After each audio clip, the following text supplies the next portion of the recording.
Gentleman from Pennsylvania, Mr. Kelly. Thank you, Chairman, and I appreciate Mr. Larson's reference to listening to real people. I want to read something to you that I got on October 17th, 2019. I'm going to read the whole thing, and I'm going to use both the first name and the last name of the person who wrote it.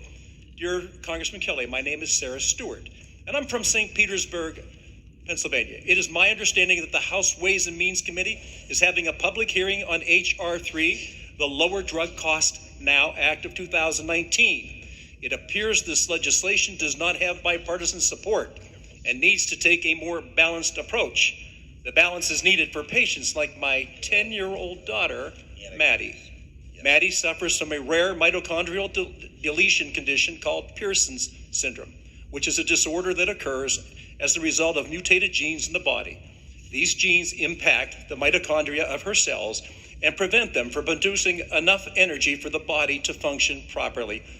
Pearson's syndrome is difficult to diagnose because it affects each individual differently. Maddie's system, through the years, have included being blood transfusion dependent for several years, the inability to heal after exposure to sun, becoming type 1 diabetic, progressively losing her hearing and her vision, kidney failure, and several other daily complications, including developmental delays when having a body that runs on limited energy.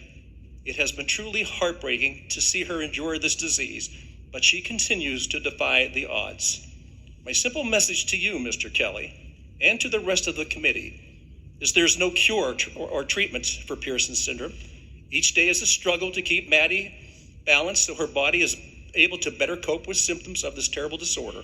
All we have, as well as many other families across the world, is hope. Please don't let partisan bickering impact the ability of researchers to discover and innovate new therapies that could save Maddie's life one day. The clock is ticking, and Maddie is waiting. Thank you. Respectfully, Sarah Stewart, St. Petersburg, PA. So, in addition to the letter, I called Sarah Stewart, and I said, you know what? I was really impressed that you took time to write it. She said, well, I'm scared to death. And what I'm understanding with this, that it'll be a lack of innovation. I want to tell you about Maddie. Maddie, we first discovered this when she was just a little bit over 1 year old. Things started happening to her, and as her mom, I knew there was something wrong. I didn't know what was wrong, but I knew there was something wrong. And we started taking her to doctors, and they kept saying, well, maybe there's something else. And then the tone of her skin started to change color a little bit, and she was diagnosed with this Pearson's disease.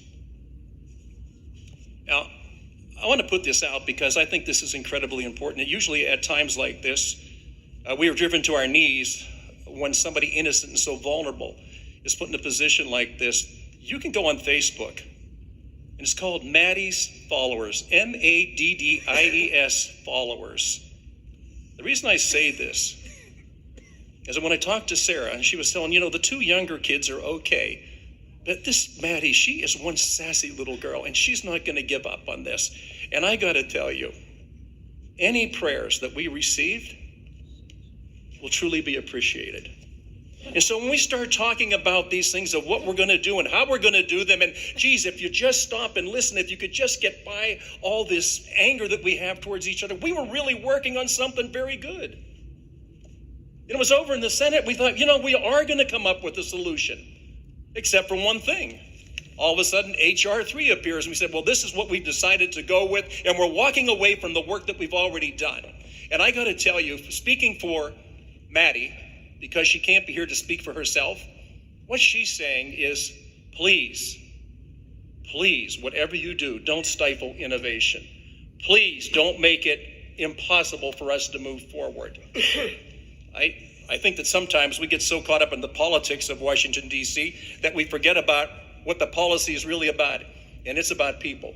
It's about a little 10-year-old girl in St. Petersburg, Pennsylvania, who was diagnosed at 1 year old with Pearson's disease, and what she is doing, she is relying on elected officials to do the right thing for the right reasons.